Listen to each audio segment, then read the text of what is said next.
Chamonix, 2 jours avant le départ de l'Ultra Trail. Peu à peu, les coureurs envahissent la ville et se pressent dans un salon très spécialisé, celui du trail running. Le marché du trail running, c'est un peu Noël en été. Une croissance insolente depuis une dizaine d'années et tout le monde, petits ou grands, qui veut et peut encore en croquer.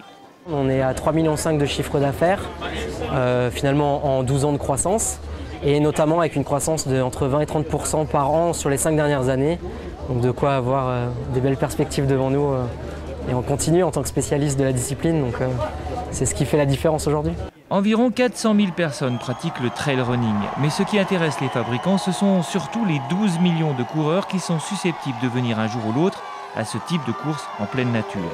Les marques phares l'ont bien compris depuis longtemps, elles développent des stratégies propres à ce marché de niche.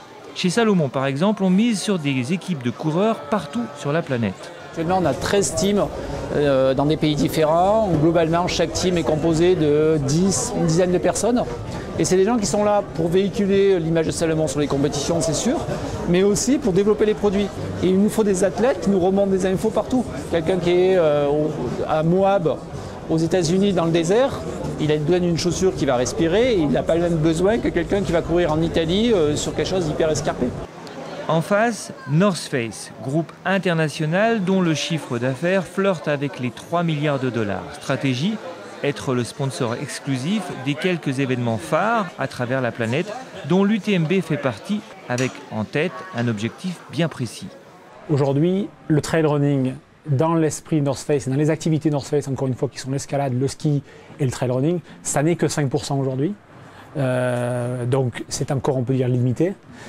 Surtout aussi parce que les produits qui sont achetés coûtent aussi moins cher en valeur que d'autres produits d'alpinisme. Mais encore une fois, c'est un sport qui, comme il est plus accessible, peut attirer plus de monde. Et donc nous, on envisage que ce 5% faut facilement doubler dans les années à venir. Pour l'instant, la guerre est à fleur et moucheté entre ces deux gros et se passe en partie à travers les vitrines de Chamonix.